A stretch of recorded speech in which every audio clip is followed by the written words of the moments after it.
मैं पीयूष आपका स्वागत करता हूं समर्पण आईएएस के यूट्यूब चैनल पे। और इस चैनल पे हम आपके लिए लेके आए हैं करंट अफेयर्स की एक सीरीज। इस सीरीज में हम लोग आपके यूपीएससी और स्टेट पीसीएस के लिए जितने भी इंपॉर्टेंट करंट अफेयर्स हैं सबको वन बाय वन कवर कर रहे हैं। एक वीडियो में एक करंट अफेयर्स आपका कवर करते हैं, जिससे कि कॉम्प्रिहेंसिवली कवर करते हैं, जिससे कि आपके प्रीलिम्स और मेंस के क्वेश्चंस आसानी से सॉल्व हो सके।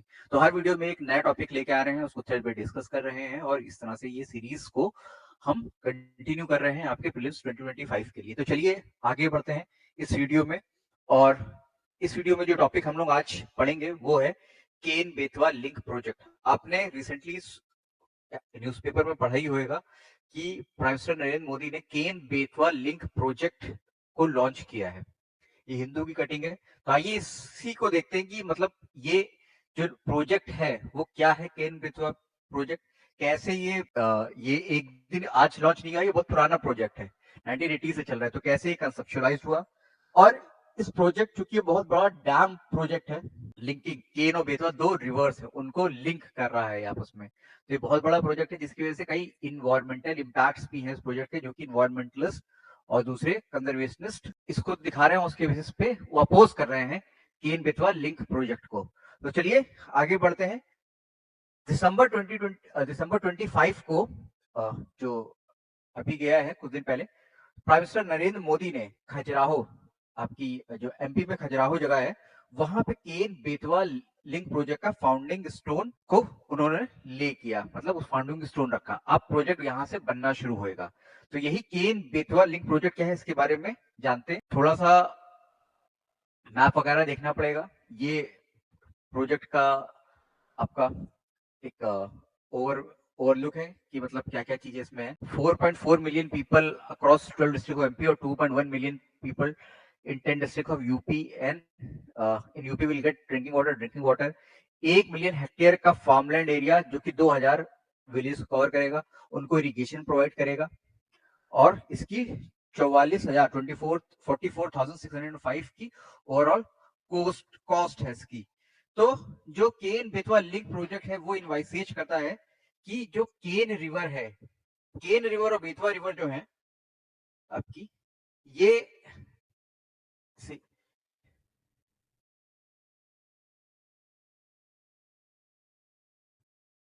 तो यहाँ पे जो यमुना है, केन और बेतवा, ये है केन, दोनों उसी की ट्रिब्यूटरीज हैं, ये शो कर रही है। ये बेतवा रिवर है, ये बेतवा रिवर हो गई आपकी, और ये केन रिवर है।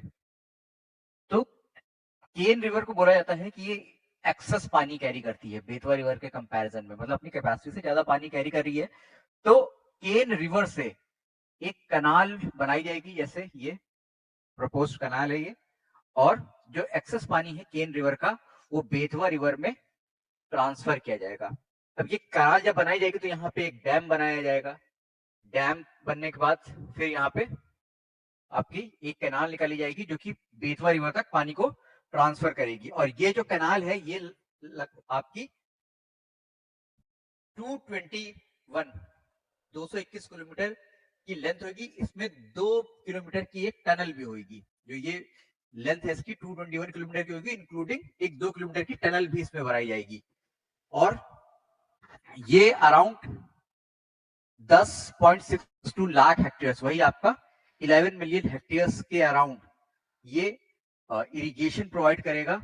और अबाउट 62 लाख पीपल्स को ये 62 लाख पीपल को अराउंड ये आपके ड्रिंकिंग वाटर भी प्रोवाइड करेगा। कहां पे प्रोवाइड करेगा, ये जो एरिया है इस पूरा, जिसमें एमपी की कुछ डिस्ट्रिक्ट्स आती हैं, 13 डिस्ट्रिक्ट्स एमपी की और कुछ डिस्ट्रिक्ट्स यूपी की भी आती हैं, 5-6। इस पूरे एरिया को हम लोग बोलते हैं बुंदेलखंड। आपने नाम सुना ही होगा। तो बुंदेलखंड में ही का ही ये प्रोजेक्ट है, मतलब ये यूपी और एमपी दोनों का ही दोनों को ही बेनिफिट करेगा। तो ये जो इरिगेशन पोटेंशियल, इसका जो इरिगेशन जितनी एरिया को प्रोवाइड करेगा, उसमें 10.62 लाख हेक्टेयर्स जो है आपका, ये टोटल है। इसमें अराउंड 8.11 लाख हेक्टेयर्स अराउंड जो है, ये इतना पानी आपको एमपी को मिलेगा। और 2.51 लाख हेक्टेयर, इतना पानी, इतना जो इरिगेशन मिलेगा वो यूपी को मिलेगा, और दोनों मिला के आपका 10.62 लाख हेक्टेयर है। और 62 लाख पीपल को अराउंड ड्रिंकिंग वाटर प्रोवाइड कराया जाएगा, जो कैनाल बनाई जाएगी। उसके साथ साथ, इनके साथ साथ, इन दोनों चीजों के साथ साथ ये 103 मेगावाट की हाइड्रो पावर भी जनरेट करेगा, और उसके साथ साथ 27 मेगावाट की सोलर पावर भी यहां से जनरेट होगी। ये भी इस प्रोजेक्ट का ही पार्ट है। तो ये प्रोजेक्ट है क्या, दो रिवर्स को लिंक करने का। वो ये प्रोजेक्ट ऐसा है कि एक इससे भी बड़ा प्रोजेक्ट है जिसका नाम है national perspective plan for interlinking of reverse. ये इमेज क्लियर नहीं है, सारी चीजें भी आपको पढ़ने की भी जरूरत नहीं, क्योंकि केन बेतवा लिंक कलान ही मेन है जो लोग पढ़ रहे हैं। तो ये इंडिया का मैप है, उसमें मेजर मेजर रिवर बनी है। तो एक 1980s में 1980 में एक प्लान लाया गया था, national perspective plan for the interlinking of river. इस प्लान का पर्पस ये था कि कुछ रिवर्स इंडिया में आपकी एक्सेस वाटर है, जिनमें उनकी कैपेसिटी से ज्यादा पानी होता है, और कुछ रिवर्स ऐसी हैं जो कि डेफिसिट में चलती हैं, मतलब उनकी कैपेसिटी ज्यादा है लेकिन पानी उनमें कम होता है। तो उसकी वजह से कई जगह सूखे हो, कई जगह ड्रॉट अफेक्टेड हो जाते हैं, कई जगह पे पानी कम होता है, इरिगेशन के लिए पानी कम मिलता है, एग्रीकल्चर के लिए पानी कम मिलता है, तो फसलें उगाने में प्रॉब्लम होती है। उसके साथ साथ ड्रिंकिंग वाटर की प्रॉब्लम हो जाती है कई एरियाज में, आपने देखा होगा विदर्भ में, सौराष्ट्र में, मराठवाड़ा में इरिगेशन की भी पानी है, फार्मर सुसाइड होता है, ड्रिंकिंग वाटर की भी प्रॉब्लम है। तो और उसके ही सामने आप देखोगे तो कुछ रिवर्स ऐसी हैं जिसमें जरूरत से ज्यादा पानी होता है, जिसकी वजह से उन एरियाज में फ्लड्स आते हैं। जिस एरिया में वो फ्लो करती हैं वहां पे अक्सर फ्लड बना रहता है, हर साल मानसून में फ्लड बना रहता है। तो ये जो ट्विन प्रॉब्लम्स है, फ्लड्स की और ड्राउट्स की, इसको टैकल करने के लिए ये नेशनल पर्सपेक्टिव प्लान बनाया गया था। उसमें यह था कि ऐसी रिवर्स जहां पे ज्यादा पानी है उनको उन रिवर्स से कनेक्ट कर दिया जाए जहां पे डेफिशिएंट पानी है, ताकि जो एक्सेस पानी है वो एक्सेस वाली रिवर से जाके दूसरी वाली रिवर में चला जाए, और उसकी वजह से कई जगह कनाल बनेंगे, और जिसकी वजह से इरिगेशन पोटेंशियल बनेगा। मतलब इरिगेशन, अब पहले जहां पे कनाल नहीं थी वहां पे कनाल होगी, इरिगेशन पोटेंशियल क्रिएट हो सकता है, ड्रिंकिंग वाटर की प्रॉब्लम सॉल्व हो सकती है, ड्रॉट को मिटिगेट किया जा सकता है, सूखा रोका जा सकता है, फ्लड्स की प्रॉब्लम को टैकल किया जा सकता है। इसी के लिए नेशनल पर्सपेक्टिव प्लान बना। अब इसमें क्या है, इसमें टोटल आपके 30 लिंक की बात की गई है, टोटल 30 लिंक्स होंगे। अब इंडिया का जो रिवर सिस्टम है, आप उसको दो उसमें तोड़ सकते हो, दो में डिवाइड कर सकते हो, कि एक पेनिनसुलर रिवर सिस्टम है, पेनिनसुलर वाली रिवर सिस्टम, और दूसरा एक हिमालयन रिवर सिस्टम है।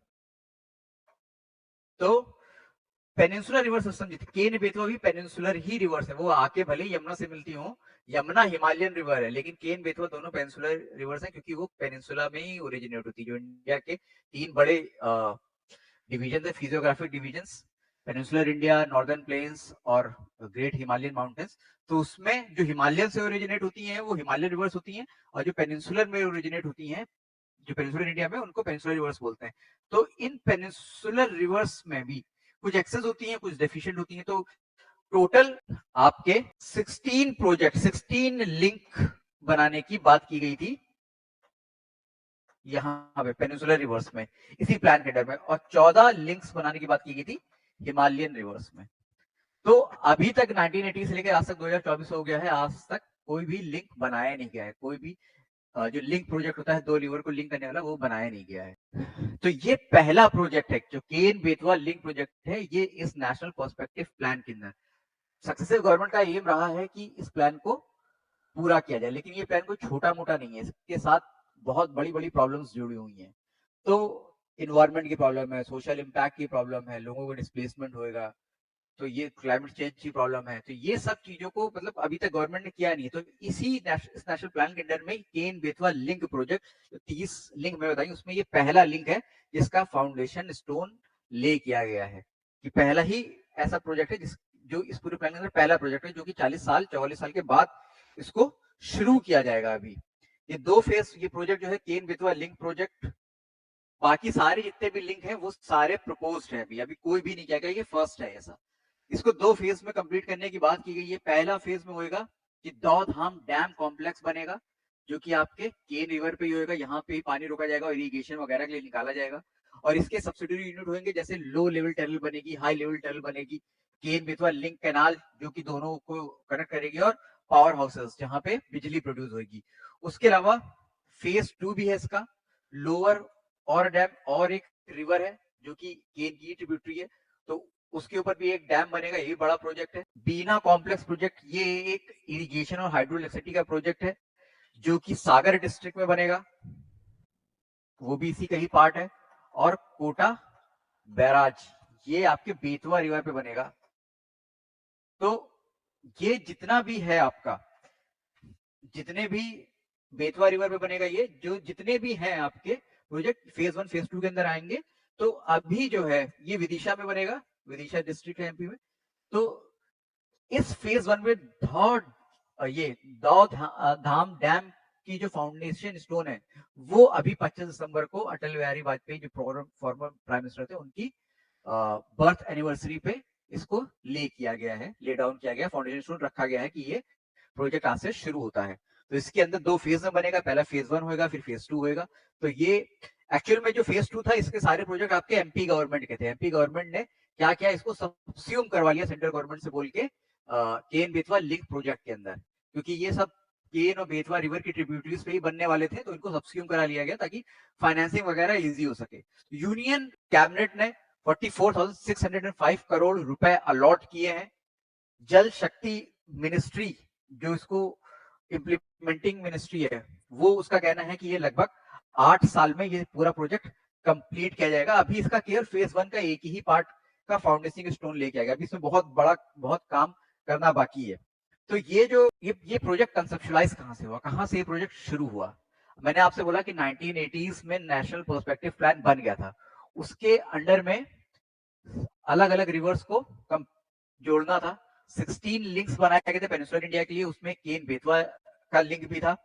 तो केन बेतवा जो था उसको शुरू करने के लिए 2005 में central government, Uttar Pradesh government और मध्य प्रदेश गवर्नमेंट के बीच में एक tripartite memorandum of understanding sign हुआ, ताकि इस प्रोजेक्ट के लिए डिटेल्ड प्रोजेक्ट रिपोर्ट तैयार की जाए। कोई भी बहुत बड़ा प्रोजेक्ट होता है तो उसके लिए डिटेल्ड प्रोजेक्ट रिपोर्ट बनाई जाती है कि उसका कितना पैसा लगेगा, क्या क्या उसमें रिक्वायरमेंट होंगी, कितना उसका एनवायरमेंट का इम्पैक्ट होगा, कितना सोशल इम्पैक्ट होगा। तो ये 2005 में इसका डीपीआर करवाने के लिए एक tripartite memorandum of understanding MOU sign हुआ। अब वो 2008 में कॉम्प्रिहेंसिव डीपीआर, जिसमें फेज 1 फेज 2 दोनों इंक्लूड था, वो बनाया गया और यूपी एमपी गवर्नमेंट को भेजा गया और सेंट्रल गवर्नमेंट को भेजा गया। सेंट्रल गवर्नमेंट किस डिपार्टमेंट को? सेंट्रल वाटर कमीशन को भेजा गया। अक्टूबर ये 2008 में बन गया था और इसको भेजा कब गया? 2018 में इसको भेजा गया उनके अप्रूवल के लिए। 2008 में ही एक चीज और हुई कि सेंट्रल गवर्नमेंट ने इस प्रोजेक्ट को, केन बेतवा लिंक प्रोजेक्ट को, एक नेशनल प्रोजेक्ट घोषित किया। मतलब कि अब ये नेशनल प्रोजेक्ट हो गया, अब इसकी फाइनेंसिंग सेंट्रल गवर्नमेंट के हाथ में है, वो ही इसको ओवरसी करेंगे, उनकी इम्प्लीमेंटेशन एजेंसी इसको ओवरसी करेंगी और फाइनेंस वगैरह वही देंगी। तो ये हर प्रोजेक्ट को नेशनल प्रोजेक्ट का दर्जा नहीं मिलता है, जिसको मिलता है फिर सेंट्रल गवर्नमेंट ही उसका पूरा इम्प्लीमेंटेशन वगैरह करती है। और बाद में इस प्रोजेक्ट को एक पीएम डेवलपमेंट पैकेज आया था for the development of the drought prone Bundelkhand reason. जी, अब ये प्रोजेक्ट कहां पे? बुंदेलखंड रीजन में। बुंदेलखंड रीजन कौन सा है? ड्रॉट प्रोन एरिया, लगातार सूखा आता रहता है, एक साल के बाद कभी कई साल लगातार सूखा आता रहता है। तो उसके लिए पीएम ने, प्राइम मिनिस्टर ने डेवलपमेंट पैकेज निकाला था। तो इस जो पीएम का जो डेवलपमेंट पैकेज था, उसके अंदर भी इसको इंक्लूड कर लिया गया, ताकि जो बुंदेलखंड के लोग हैं उनको पानी की प्रॉब्लम, जो इनकी इरिगेशन की प्रॉब्लम है, उसको सॉल्व किया जा सके। प्रोजेक्ट जो है वो मैंने अभी बोला आपसे कि वो लाई करता है कहां पे? बुंदेलखंड रीजन में। और बुंदेलखंड रीजन जो है वो बुंदेलखंड की 13 डिस्ट्रिक्ट जो कि यूपी एमपी में फैली हैं, उनको बेनिफिट करेगा ये। और बुंदेलखंड रीजन है कहां पे? इस एरिया में। यहाँ पे आपको मालूम होगा कि यूपी है और इधर एमपी है, तो दोनों का ही पार्ट है ये, ठीक है। एमपी ऐसे यू करके है, यूपी ऐसे, तो दोनों का ही पार्ट है। डिस्ट्रिक्ट कौन कौन सी हैं? जो अब एमपी की कुछ डिस्ट्रिक्ट होंगी यहाँ वाली जो बेनिफिट करेंगे, और कुछ यूपी की डिस्ट्रिक्ट होंगी जो यहाँ बेनिफिट करेंगे। एमपी की कौन सी मेजर डिस्ट्रिक्ट्स हैं जिनको फायदा मिलेगा? इसके पन्ना, टीकमगढ़, छतरपुर, सागर, दमोह, दतिया, विदिशा, शिवपुरी और रायसेन डिस्ट्रिक्ट एमपी की। और बांदा, महोबा, झांसी, ललितपुर, ये सब यूपी के और भी हैं, उरई, ये सब डिस्ट्रिक्ट जो यूपी के हैं उनको भी इस प्रोजेक्ट का फायदा मिलेगा। ये आपका रहा प्रोजेक्ट के बारे में। अब हम लोग जानते हैं थोड़ा सा प्रोजेक्ट के इम्पैक्ट के बारे में, क्योंकि इतना बड़ा प्रोजेक्ट है, इसका कुछ ना कुछ तो इम्पैक्ट पड़ेगा ही। अब प्रोजेक्ट में क्या है कि ये प्रोजेक्ट से जो भी कैनाल्स वगैरह सब निकलेंगी, वो एक बहुत ही इंपॉर्टेंट टाइगर रिजर्व और नेशनल पार्क से होकर गुजर रही है। उसका नाम है पन्ना टाइगर रिजर्व या पन्ना नेशनल पार्क, जो कि एमपी में है। अब जब एमपी से ये होके गुजरेंगी तो कैनाल को बनाने के लिए पेड़ काटने पड़ेंगे, तो लार्ज स्केल डिफॉरेस्टेशन आपका पन्ना टाइगर रिजर्व में होने वाला है। जब पन्ना टाइगर रिजर्व में होने वाला है तो पन्ना टाइगर रिजर्व में जो भी वाइल्ड लाइफ है, खासकर टाइगर्स, उनके लिए ये हैबिटेट डिस्ट्रक्शन, उनके हैबिटेट को तबाह करने का काम करेगा। एक स्टडी पब्लिश की थी आईआईटी बॉम्बे ने, उसमें उन्होंने ये भी पाया कि चूंकि इसमें लार्ज स्केल डिफॉरेस्टेशन हो रहा है और large scale quantity of water move किया जा रहा है एक रिवर से दूसरे रिवर में, जिसका जो अल्टीमेट लॉन्ग टर्म इम्पैक्ट, उन्होंने कुछ मॉडलिंग वगैरह की होगी, उससे उन्होंने पता लगाया कि जिसका लॉन्ग टर्म इम्पैक्ट ये होगा कि मीन रेनफॉल डेफिसिट, लंबे समय तक जो मीन रेनफॉल डेफिसिट होएगा वो बुंदेलखंड रीजन में अप टू 12% होगा। मतलब अभी जो रेनफॉल हो रही है उसका लगभग 12% कम हो जाएगा लॉन्ग टर्म में। ये इसका इम्पैक्ट पड़ेगा, क्योंकि पानी से ही इवेपोरेशन होता है, उससे ही बादल बनते हैं, तो जब पानी इधर से उधर लिया जा रहा है तो वो जो हाइड्रोलॉजिकल साइकिल है वो डिस्टर्ब होगी और अल्टीमेटली इस रीजन में 12% का डिक्लाइन आएगा रेनफॉल में। फिर सुप्रीम कोर्ट के पास एक केस आया था इस प्रोजेक्ट, क्योंकि ये रिजर्व फॉरेस्ट होकर गुजर रहा है तो उसको वाइल्ड लाइफ क्लियरेंस चाहिए, तो उसको वाइल्ड लाइफ क्लियरेंस को एग्जामिन करने के लिए सुप्रीम कोर्ट के पास केस आया था। सुप्रीम कोर्ट ने एक सेंट्रल एम्पावर्ड कमेटी बनाई थी और इस कमेटी ने खुद इस प्रोजेक्ट को कई इश्यूज के ऊपर इसको काउंटर किया, क्वेश्चन किया इसके कई चीजों को।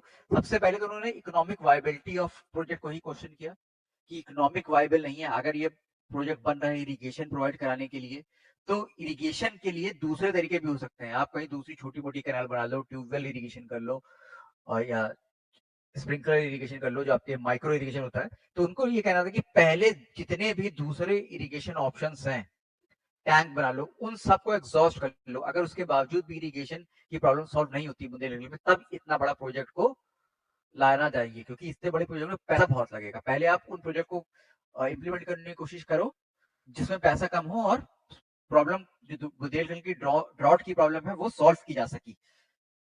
फिर सीईसीएसी सेंट्रल एम्पावर्ड कमेटी ने एक चीज ये भी बोला कि जब ये प्रोजेक्ट इंप्लीमेंट होएगा तो पन्ना नेशनल पार्क, जो पन्ना टाइगर रिजर्व है, उसका 98 स्क्वायर किलोमीटर जो है वो अराउंड सबमर्ज हो जाएगा, वो पानी से डूब जाएगा, जिसकी वजह से जो टाइगर पॉपुलेशन जो है वो इफेक्ट हो गया। पन्ना टाइगर रिजर्व इसलिए इंपॉर्टेंट है क्योंकि पन्ना टाइगर रिजर्व में 2009 के अराउंड क्या हुआ था कि जो यहाँ पे टाइगर पॉपुलेशन थी वो खत्म हो गई थी। टाइगर्स इस पन्ना टाइगर रिजर्व में नहीं रह गए थे, लोकली एक्सटिंक्ट हो गए थे। तो उसके बाद फिर क्या हुआ कि यहाँ पे कहीं और दूसरे टाइगर रिजर्व, दूसरे फॉरेस्ट से टाइगर्स के पॉपुलेशन को लाया गया, उनको रीइंट्रोड्यूस किया गया और वो प्लान सक्सेसफुल रहा।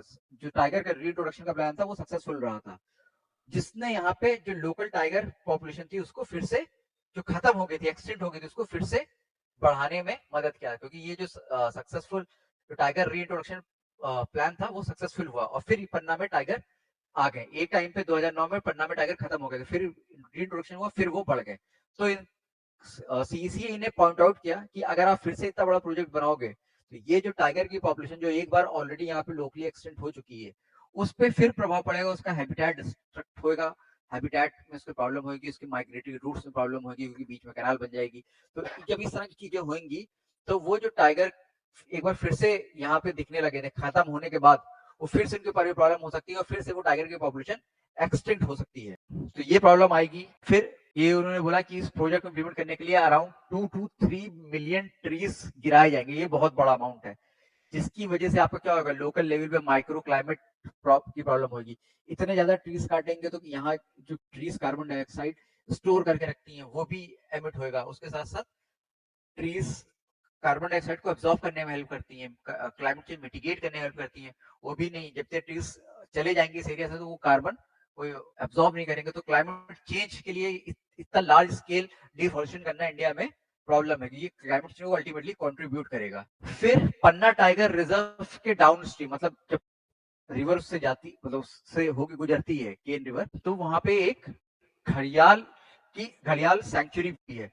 तो धाव धाम प्रोजेक्ट जो है, जो कि केन रिवर पे बन रहा है, वो इस सेंचुरी में जो घड़ियाल की पॉपुलेशन है उसको भी इफेक्ट करेगा। यहाँ पे भी घड़ियाल की पॉपुलेशन पहले कम हो चुकी थी और फिर उसको कंजर्वेशन किया गया और घड़ियाल की पॉपुलेशन फिर से बढ़ी कंजर्वेशन इफेक्ट से। तो अब चूंकि केन रिवर के डाउनस्ट्रीम पे घड़ियाल सेंचुरी है, तो ये धौलधाम प्रोजेक्ट जब बनेगा, ये केन रिवर है, यहाँ पे प्रोजेक्ट बन रहा है, तो उसके डाउनस्ट्रीम पे जो भी घड़ियाल की सेंचुरी बनी है, वहां पे पानी कम हो जाएगा और घड़ियाल की पॉपुलेशन इफेक्ट होगी। फिर ये प्रोजेक्ट दाऊधाम प्रोजेक्ट की हम लोग केवल बात कर रहे हैं, केवल यही प्रोजेक्ट अकेले 5228 फैमिलीज को डिस्प्लेस करेगा छतरपुर डिस्ट्रिक्ट में और 1400 फैमिली को डिस्प्लेस करेगा पन्ना डिस्ट्रिक्ट में, जिसकी वजह से प्रॉब्लम होगी क्योंकि उनका जो घर है, उनका जो विलेजेस है वो सबमर्ज हो जाएंगे। और फिर यहाँ पे और प्रॉब्लम है कि जो भी लोग यहाँ डिस्प्लेस होंगे उनको नया जगह घर लेना पड़ेगा, तो उनको कंपनसेशन देना पड़ेगा। तो उनके लिए घर लैंड फिर से एक्वायर करनी पड़ेगी, उनको कंपनसेशन के लिए पैसे करने पड़ेंगे। तो ये सब चीजें की प्रॉब्लम आएगी और ऑलरेडी लोग यहाँ पे प्रोटेस्ट कर रहे हैं क्योंकि उनका डिस्प्लेसमेंट हो रहा है, उनको उनके अकॉर्डिंग उनको प्रॉपर कंपनसेशन नहीं मिल रहा है और जो उनको जमीन दी जा रही है रहने के लिए वो बहुत दूर दी जा रही है। तो ये सारे केन बेतवा रिवर लिंक से जितना भी रिलेटेड, जितना भी टॉपिक में जितने भी इश्यूज थे वो सब डिस्कस कर लिए। प्रोजेक्ट क्या है, प्रोजेक्ट के कितने फेजेस हैं, प्रोजेक्ट कैसे कैसे बना, मतलब प्रोजेक्ट कैसे कैसे ये शेप में आया 1980 से शुरू होके, नेशनल पर्सपेक्टिव प्लान क्या है, फिर इस प्रोजेक्ट से होने वाले इन्वायरमेंटल इम्पैक्ट्स क्या होंगे, ये सब हमने इस वीडियो में देखा। तो जैसा कि हम लोग हर वीडियो में एक करंट अफेयर को कॉम्प्रिहेंसिवली कवर करते हैं, तो इसमें हम लोग केन बेतवा लिंक प्रोजेक्ट को कॉम्प्रिहेंसिवली कवर किया है, जिससे कि आपके एग्जाम में इससे कोई भी क्वेश्चन आए तो आप सॉल्व कर सको। तो अगर आपको ये वीडियो पसंद आया हो तो इसको लाइक कीजिएगा, हमारे चैनल समर्पण आईएएस को सब्सक्राइब कीजिए, हमारी करंट अफेयर सीरीज को फॉलो करते रहिए ताकि आपको जो भी हम वीडियोस लेके आते हैं उसका नोटिफिकेशन मिल सके और आपको करंट अफेयर मिस ना करें। आपको कुछ इसमें पूछना हो टॉपिक से रिलेटेड तो आप कमेंट बॉक्स में पूछ सकते हैं। तो अपनी प्रिपरेशन करते रहिए और हम लोग मिलेंगे एक नए वीडियो में ऐसे ही एक नए और इंटरेस्टिंग टॉपिक के साथ। तब तक के लिए मैं आपसे विदा लेता हूँ। Good bye.